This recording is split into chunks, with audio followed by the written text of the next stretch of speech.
जय श्री राम दोस्तों। श्री कृष्ण चैतन्य प्रभु नित्यानंद श्री अद्वैत गदाधर श्री वासादि गौर भक्तवृंद हरे कृष्ण कृष्ण कृष्ण हरे हरे हरे राम राम राम हरे हरे।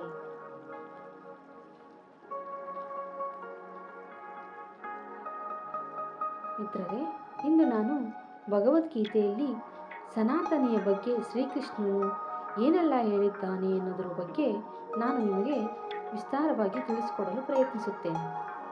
ಭಗವದ್ಗೀತೆಯಲ್ಲಿ ಸನಾತನಿ ಎಂದರೆ ಯಾರು, ಸನಾತನಿಗೂ ಕೃಷ್ಣನಿಗೂ ಇರುವ ಸಂಬಂಧವಾದರೂ ಏನು, ಸನಾತನ ಧರ್ಮ ಮತ್ತು ಹಿಂದೂ ಧರ್ಮದ ನಡುವಿನ ವ್ಯತ್ಯಾಸವೇನು ಎನ್ನುವುದರ ಬಗ್ಗೆ ನಾನು ನಿಮಗೆ ವಿಸ್ತಾರವಾಗಿ ತಿಳಿಸಿಕೊಡುತ್ತೇನೆ.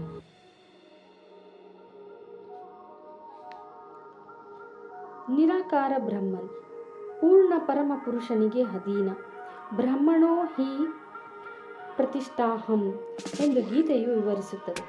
ಬ್ರಹ್ಮಸೂತ್ರವು ಬ್ರಹ್ಮನು ಸೂರ್ಯ ಕಿರಣಗಳಂತೆ ಎಂದು ಸ್ಪಷ್ಟವಾಗಿ ಹೇಳುತ್ತದೆ. ನಿರಾಕಾರ ಬ್ರಹ್ಮನ್ ಪರಿಪೂರ್ಣ ಅಖಂಡದ ಅಸಂಪೂರ್ಣ ಸಾಕ್ಷಾತ್ಕಾರ. ಪರಮಾತ್ಮ ಪರಿಕಲ್ಪನೆಯು ಹೀಗೆಯೇ. ದೇವೋತ್ತಮ ಪರಮ ಪುರುಷನಾದ ಪುರುಷೋತ್ತಮನು ನಿರಾಕಾರ ಬ್ರಹ್ಮನನ್ನು ಪರಮಾತ್ಮನ ಅಸಂಪೂರ್ಣ ಸಾಕ್ಷಾತ್ಕಾರವನ್ನು ಮೀರಿದವನು ಎನ್ನುವುದನ್ನು 15ನೆಯ ಅಧ್ಯಾಯದಲ್ಲಿ ಕಾಣುತ್ತೇವೆ. ದೇವೋತ್ತಮ ಪರಮ ಪುರುಷನನ್ನು ಸಚ್ಚಿದಾನಂದ ವಿಗ್ರಹ ಎಂದು ಕರೆಯಲಾಗಿದೆ. ಬ್ರಹ್ಮ ಸಂಹಿತೆಯು ಆರಂಭವಾಗುವುದು ಹೀಗೆ: ಈಶ್ವರಃ ಪರಮಃ ಕೃಷ್ಣಃ ಸತ್ ಚಿತ್ ಆನಂದ ವಿಗ್ರಹಃ ಅನಾದಿರಾದಿರ್ ಗೋವಿಂದಃ ಸರ್ವ ಕಾರಣ ಕಾರಣಂ. ಎಂದರೆ ಗೋವಿಂದನು ಕೃಷ್ಣನು, ಎಲ್ಲ ಕಾರಣಗಳ ಕಾರಣನು, ಅವನು ಮೂಲ ಕಾರಣನು, ಅವನೇ ಸನಾತನನು, ಚಿತ್ ಮತ್ತು ಆನಂದಗಳ ಸಾಕಾರ ರೂಪನು. ನಿರಾಕಾರ ಬ್ರಹ್ಮನ್ನ ಸಾಕ್ಷಾತ್ಕಾರವು ಅವನು ಚಿತ್ ಸನಾತನ ಲಕ್ಷಣವಾದ ಸಾಕ್ಷಾತ್ಕಾರ. ಪರಮಾತ್ಮ ಸಾಕ್ಷಾತ್ಕಾರವು ಅವನ ಸತ್ ಚಿತ್ ಸನಾತನ ಚಿತ್ತದ ಸಾಕ್ಷಾತ್ಕಾರ. ಆದರೆ ಪೂರ್ಣ ವಿಗ್ರಹ ರೂಪದಲ್ಲಿ ಸತ್ ಚಿತ್ ಮತ್ತು ಆನಂದ, ಶಾಶ್ವತ ಜ್ಞಾನ ಮತ್ತು ಆನಂದಗಳ ಎಲ್ಲ ದಿವ್ಯ ಲಕ್ಷಣಗಳ ಸಾಕ್ಷಾತ್ಕಾರವೇ ದೇವೋತ್ತಮ ಪರಮಪುರುಷ ಶ್ರೀಕೃಷ್ಣನ ಸಾಕ್ಷಾತ್ಕಾರವಾಗಿದೆ.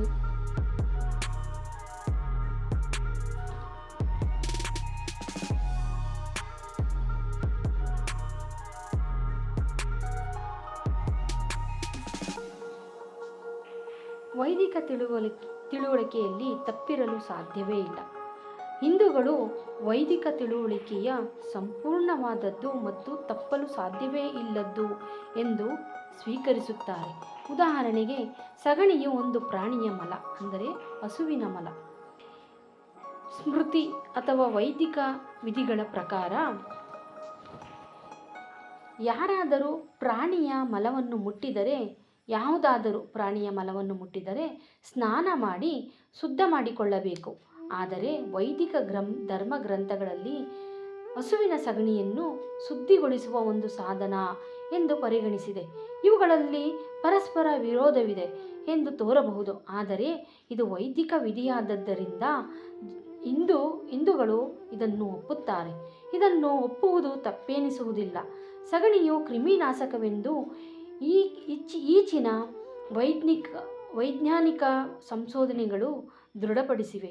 ವೇದಜ್ಞಾನವು ಸಂದೇಹ ಮತ್ತು ದೋಷಗಳಿಗೆ ಹೊರತಾಗಿರುವುದರಿಂದ ಪರಿಪೂರ್ಣವಾದದ್ದು ಭಗವದ್ಗೀತೆಯಾದರೂ ವೇದಜ್ಞಾನದ ಸಾರವಾಗಿದೆ.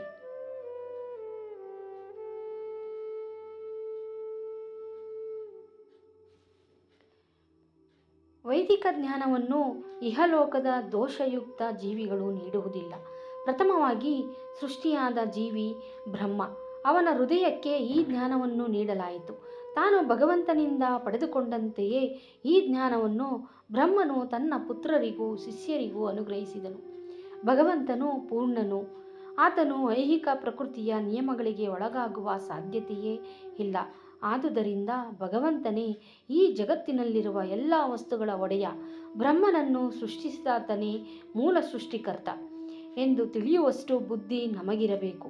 11ನೆಯ ಅಧ್ಯಾಯದಲ್ಲಿ ಭಗವಂತನನ್ನು ಪ್ರಪಿತಾಮಹ ಎಂದು ಸಂಬೋಧಿಸಿದೆ. ಏಕೆಂದರೆ ಬ್ರಹ್ಮನನ್ನು ಪಿತಾಮಹ ಎಂದು ಕರೆಯಲಾಗಿದ್ದು, ಭಗವಂತನು ಪಿತಾಮಹನನ್ನು ಸೃಷ್ಟಿಸಿದವನು.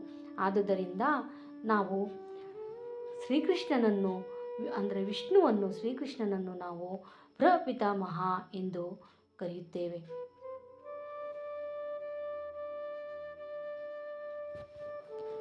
ಯತ್ ಗತ್ವಾನ ನಿರ್ವರ್ತನಂತೆ ತದ್ಧಾಮ ಪರಮಂ ಮಮ. ಈ ಗುರಿಯನ್ನು ಸನಾತನ ಲೋಕ, ಸನಾತನ ಆಕಾಶ ಎಂದು ಕರೆದಿದೆ. ಇದು ಸನಾತನ ಆಧ್ಯಾತ್ಮಿಕ ಆಕಾಶ. ನಮ್ಮ ಐಹಿಕ ಜಗತ್ತಿನಲ್ಲಿ ಎಲ್ಲವೂ ನಶ್ವರ ಎಂದು ಕಂಡುಕೊಳ್ಳುತ್ತೇವೆ. ಯಾವುದೇ ವಸ್ತು ಹುಟ್ಟುತ್ತದೆ, ಸ್ವಲ್ಪ ಕಾಲ ಇರುತ್ತದೆ, ಕೆಲವು ಉಪವಸ್ತುಗಳನ್ನು ಸೃಷ್ಟಿ ಮಾಡುತ್ತದೆ, ಕ್ಷಯಿಸುತ್ತದೆ, ಅನಂತರ ಮಾಯವಾಗುತ್ತದೆ. ಇದು ಇಹ ಜಗತ್ತಿನ ನಿಯಮ. ಆದರೆ ಈ ನಶ್ವರ ಜಗತ್ತಿನಾಚೆ ಬೇರೊಂದು ಜಗತ್ತಿದೆ. ನಮಗೆ ಅದರ ವಿಷಯ ತಿಳಿದಿದೆ. ಅದು ಬೇರೊಂದು ಸ್ವಭಾವದ ಜಗತ್ತು. ಅದು ಸನಾತನ, ಎಂದೆಂದಿಗೂ ಇರುವಂತಹದು. 11ನೇ ಅಧ್ಯಾಯದಲ್ಲಿ ಜೀವಿಯನ್ನು ಸನಾತನ, ಎಂದೆಂದಿಗೂ ಇರುವಂತಹದು ಎಂದು ವರ್ಣಿಸಿದೆ. ಭಗವಂತನನ್ನು ಸನಾತನ ಎಂದು ವರ್ಣಿಸಿದೆ. ಭಗವಂತನೊಡನೆ ನಮಗೆ ನಿಕಟ ಬಾಂಧವ್ಯವಿದೆ. ಅಂದರೆ ಶ್ರೀಕೃಷ್ಣನೊಡನೆ ನಮಗೆ ನಿಕಟ ಬಾಂಧವ್ಯವಿದೆ. ನಾವೆಲ್ಲ ಗುಣಾತ್ಮಕವಾಗಿ ಒಂದೇ ಆದದ್ದರಿಂದ ಸನಾತನ ಧಾಮ, ಸನಾತನ ಪರಮ ಪುರುಷ, ಸನಾತನ ಜೀವಿಗಳು. ಭಗವದ್ಗೀತೆಯ ಸಂಪೂರ್ಣ ಉದ್ದೇಶವೇ ನಮ್ಮ ಸನಾತನ ಧರ್ಮವನ್ನು, ಜೀವನದ ನಿರಂತರ ಕರ್ತವ್ಯವನ್ನು ಮರಳಿ ತಂದುಕೊಡುವುದು. ನಾವು ತಾತ್ಕಾಲಿಕವಾಗಿ ಬೇರೆ ಕ್ರಿಯೆಗಳಲ್ಲಿ ನಿರತರಾಗಿರುತ್ತೇವೆ. ಆದರೆ ಈ ತಾತ್ಕಾಲಿಕ ಕ್ರಿಯೆಗಳನ್ನು ಬಿಟ್ಟು ಭಗವಂತನು ಆದೇಶಿಸಿದ ಕಾರ್ಯಗಳಲ್ಲಿ ನಿರತನಾದಾಗ ಈ ಎಲ್ಲ ಚಟುವಟಿಕೆಗಳನ್ನು ಪರಿಶುದ್ಧಗೊಳಿಸಬಹುದು. ಇದಕ್ಕೆ ಪರಿಶುದ್ಧ ಜೀವನ ಎಂದು ಹೆಸರು.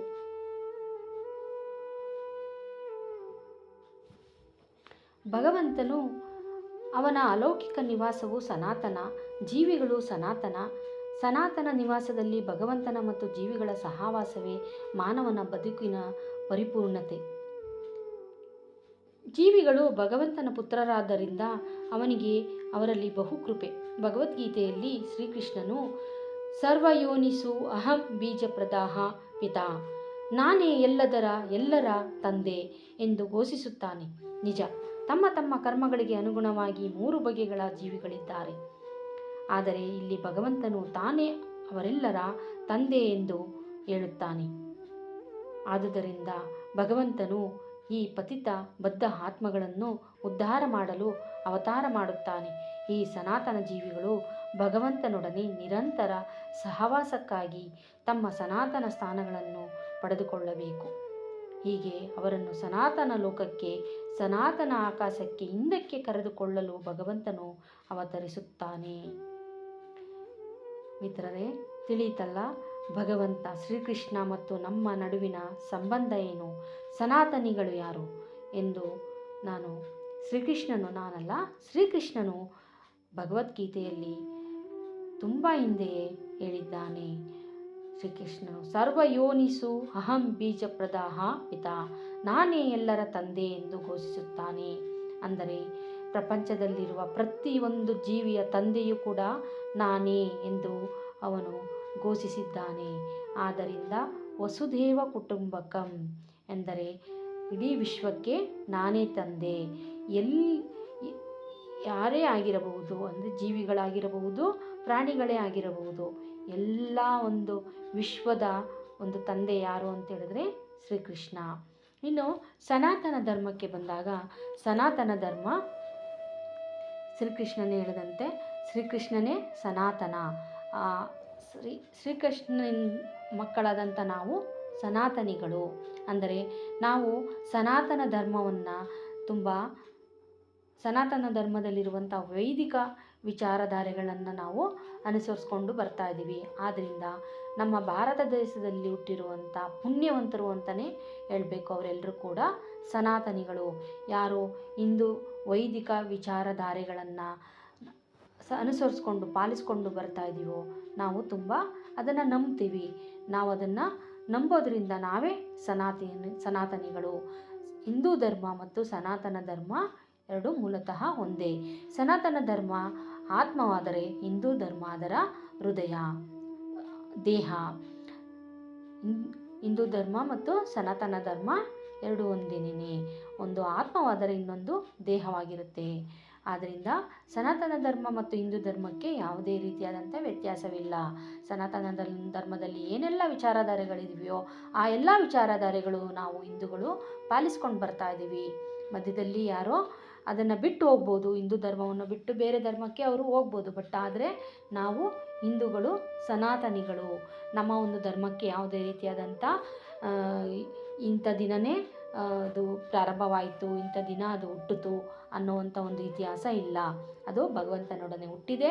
ಭಗವಂತನಿಗೆ ಹುಟ್ಟು ಇಲ್ಲ, ಸಾವು ಇಲ್ಲ. ಹಾಗೆಯೇ ಸನಾತನ ಧರ್ಮಕ್ಕೆ ಹುಟ್ಟು ಇಲ್ಲ, ಸಾವು ಇಲ್ಲ. ಸನಾತನ ಜೀವಿಗೂ ಕೂಡ ಹುಟ್ಟು ಇಲ್ಲ, ಸಾವು ಇಲ್ಲ. ಸನಾತನ ಜೀವಿ ಅಂದರೆ ಇಡೀ ಪ್ರಪಂಚದಲ್ಲಿರುವ ಪ್ರತಿಯೊಂದು ಜೀವಿಗೂ ಕೂಡ ಅನ್ವಯಿಸುತ್ತೆ.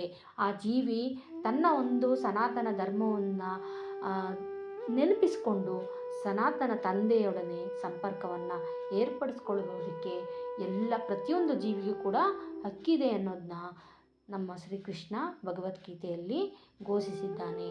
ಆದ್ದರಿಂದ ನಾವು ಭಾರತದಲ್ಲಿ ಹುಟ್ಟಿರೋದಕ್ಕೆ ಮತ್ತು ನಾವು ಸನಾತನ ಧರ್ಮವನ್ನು ಪಾಲಿಸ್ತಿರೋದಕ್ಕೆ ನಾವು ಗರ್ವ ಪಡಬೇಕು. ನಾವು ಸನಾತನಿ ಅಂತ ಗರ್ವದಿಂದ ಹೇಳಬೇಕು. ವೀಕ್ಷಕರೇ, ಈ ಒಂದು ವಿಡಿಯೋ ನಿಮಗೆ ಇಷ್ಟ ಆದರೆ ಲೈಕ್ ಮಾಡಿ, ಶೇರ್ ಮಾಡಿ. ಹೊಸ ವೀಕ್ಷಕರಾಗಿದ್ದರೆ ದಯವಿಟ್ಟು ವಿಡಿಯೋವನ್ನು, ನನ್ನ ಒಂದು ಚಾನಲನ್ನು ಸಬ್ಸ್ಕ್ರೈಬ್ ಮಾಡೋದನ್ನು ಮರಿಬೇಡಿ. ನಾನು ಮುಂದಿನ ಒಂದು ಶ್ಲೋಕದ ಮೂಲಕ ನಿಮ್ಮ ಮುಂದೆ ಪ್ರಸ್ತುತವಾಗ್ತೀನಿ. ಧನ್ಯವಾದ ವೀಕ್ಷಕರೇ.